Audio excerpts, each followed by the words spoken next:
Приветствую вас, дорогие телезрители! В эфире программа News on Air, и с вами я, Мария Кардашевская. Ну что, давайте начнем. Сегодняшний наш выпуск посвящен Международному дню защиты детей и его маленьким героям. И начнем мы с торжественной выписки новорожденных малышей в перинатальном центре. Вручать в День защиты детей первый документ там стало доброй традицией. Объятия, поцелуи, фото на память. Сегодня семья Удиных встречает из роддома маму Саскалану с новым членом семьи. Появление малыша, такого долгожданного, такого любимого, всегда счастье. А уж когда выписка из роддома проходит в торжественной обстановке, и это приятно вдвойне. Хочу сказать огромное спасибо всему персоналу, работникам перинатального центра за чуткое отношение к молодым мамочкам, к нашим малышам. Огромное спасибо главному врачу Николаю Николаевичу за профессионализм. Волнительная, радостная и долгожданная выписка из родильного отделения. Тот момент, который с нетерпением представляют себе все молодые родители, ожидающие малыша. В Якутском перинатальном центре мечты о важнейшем дне в жизни осуществились еще у нескольких семей. Сегодня мы выписывали 14 новорожденных, из них 8 девочек и 6 мальчиков. Все женщины родили благополучно, из них 3 после операции кесарево сечения, но тем не менее мы всех выписываем в хорошем удовлетворительном состоянии на 4-е сутки. Всего в Якутии с начала года родилось 4406 детей. Из них мальчиков больше, чем девочек в гендерном различии. Мальчиков 2238, а девочек 2168. Из них 43 двойни и 1 тройня. Республика Саха-Якутия занимает лидирующие позиции в стране по рождаемости, по приросту населения. Безусловно, и материнский капитал, как федеральный, так и региональный. Прошлогодний целевой капитал «Дети столетия», который по решению главы республики у нас сегодня продолжен еще на 5 лет, они все вносят ощутимый вклад в деле реализации нашей главной государственной задачи – это демографической политики. Якутия занимает 1-е место на Дальнем Востоке и 7-е в России по рождаемости. На сегодня целевым капиталом уже воспользовались почти 5000 семей. В основном его используют на улучшение жилищных условий и транспорт. Прощаясь с родителями, главный врач перинатального центра Николай Васильев гостеприимно напомнил: приходите к нам еще, наши двери всегда для вас открыты. Валерия Наумова, Георгий Григорьев, Якутск. День защиты детей широко отметили и на полюсе холода в поселке Уснера Ямиконского района. В Уснере с самого утра звучат на улице детские песни. Словно ручейки сбегаются ребята на площадь у центра «Пегас». Идут мамочки с колясками, приобщают малышей к общему веселью. Какой прекрасный праздник, нам очень понравилось. Когда малыш подрастет, мы тоже будем участвовать, приходить, веселиться. А на сцене уже идет представление. Малыш Лаби ищет друзей. Младшая группа народного ансамбля танца «Золотинка» подарили зрителям веселые танцы. Даже кукла Лол не устояла на месте.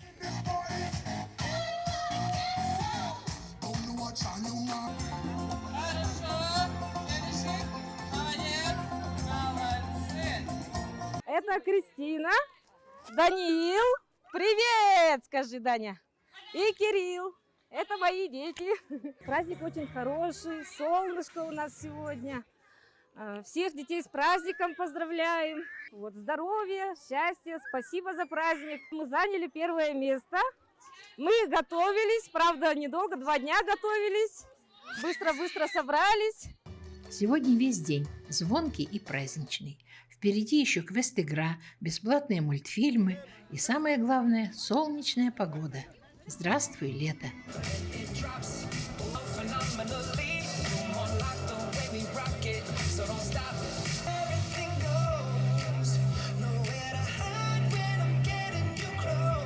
Светлана Поцелуева, Кирилл Бабичук, Андрей Неустроев, Уснера.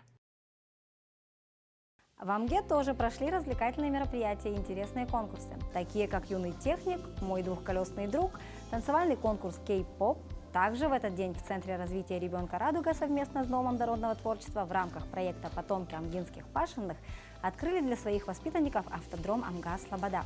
Благодаря этому проекту дети смогут изучать историю своей родины, а заодно познакомиться с правилами дорожного движения. В автодроме изготовлены макеты улиц и достопримечательности Амги-Слободы. Посмотрите, у нас все оформлено под Слободу. У нас там памятники, вот они все эти памятники знают. Ага, они должны останавливаться на этих памятниках и узнавать их, рассказывать. В общем, короче, все вот именно по Амги-Слободе путешествие. Ага, и вот то, что у нас здесь стоит выставка, все наработки наших воспитателей, которые все сделали вот именно по этому проекту. В Алдане тоже первый день лета встретили по-детски весело и задорно. В День защиты детей актеры театра юного зрителя по традиции подарили взрослым и детям незабываемые эмоции. Вместе со всеми их получил и Руслан Павлов. И погоду, и веселье, и лихое настроение получили участники праздника, который актеры театра юного зрителя по традиции устроили в первый день лета из защиты детей. Положительные эмоции и энергию получили все, от мала до велика. Как настроение? Отличное! Отличное, Руслан! Что нового увидели, узнали, попробовали? А мы каждый год сюда приходим, и каждый год у нас ТЮЗ – это лучшая площадка в городе. Вот. Детям нравится? Очень. А сейчас спросим. Тебе нравится? Нравится. А что больше понравилось? Что уже попробовал? Воду. Весело? Весело. Праздник хоть и ежегодный, но режиссеры детского театра никогда не повторяются. Вот и на этот раз было много сюрпризов и неожиданных поворотов. В этом году у нас новый реквизит для игровой программы. У нас огромный, приятный, яркий реквизит. Это новые пингвинчики, кегли, канатики, тянучки, штаны, всякие лапти. В общем, это нужно говорить, на слух не воспринимается, надо пробовать. Даже взрослые пускай пробуют, наряжаются, соревнуются. Да что соревнуются? Просто получают хорошее настроение и заряд этого праздника! Старт лета – это не только каникулы, отдых и развлечения. Большие начальники, как всегда, позаботились о времяпрепровождении детей и подростков, организовав различные летние площадки.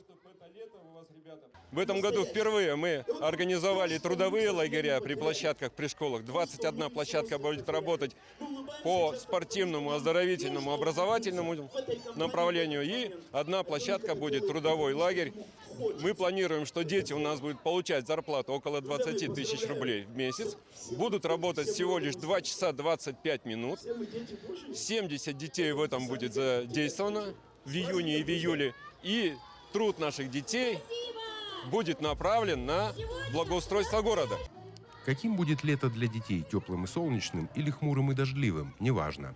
Однозначно оно будет активным и насыщенным, полным знакомств и новых открытий. Руслан Павлов, Сергей Шипачев, Алдан. Между тем, в Якутске провели акцию «Здоровая молодежь. Сильная республика». Мероприятие нацелено на то, чтобы помочь молодым ребятам сформировать привычку заботиться о собственном здоровье. Несмотря на то, что акция организована для молодежи, приняли участие горожане всех возрастных категорий. Организаторами выступили Министерство здравоохранения и спорта, активисты и волонтеры. В течение дня на Комсомольской площади провели ярмарку здоровья, мастер-классы, игры, а также культурно-развлекательную часть – концерты, флешмобы и зарядки под музыкальным сопровождением. Такие акции надо проводить регулярно, потому что человек, ребенок и так далее должен видеть то, что не поддаваться дурному влиянию. Показали уровень нашего спортивного движения брейкинг. Брейкинг стал олимпийским видом спорта. Вот, мы всячески поддерживаем акции, спортивные акции, фестивали и показываем то, что в здоровом теле здоровый дух.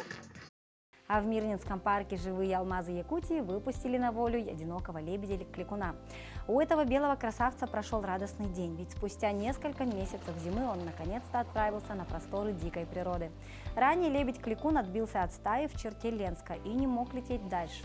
Местные экологи связали это со слабым состоянием птицы. Ее отправили жить в парк «Живые алмазы Якутии».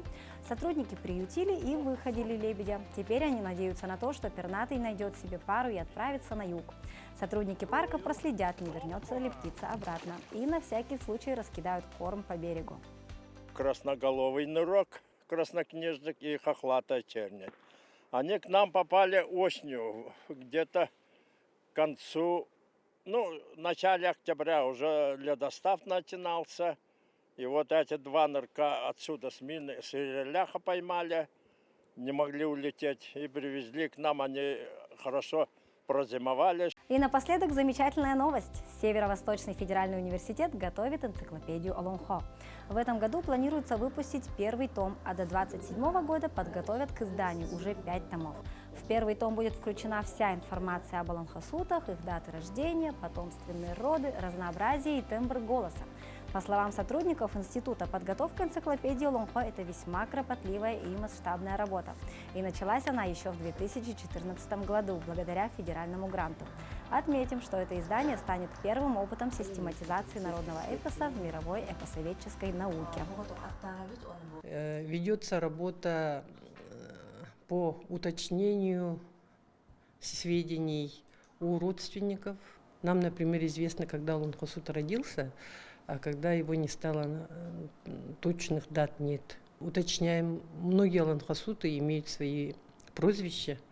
Некоторые родственники, например, говорят, что неправильно даны или год рождения, или прозвище. И в конце, когда уже материал будет готов, мы обязательно ознакомим с нашим материалом их родственников. Кстати, турок Умит Шахин, который говорит на якутском языке практически на уровне носителя языка, решил запустить онлайн-курсы. Первый курс начнется уже 11 июня. Здорово, правда? Ну а я на этой позитивной ноте прощаюсь с вами, но ненадолго. Увидимся в эфире.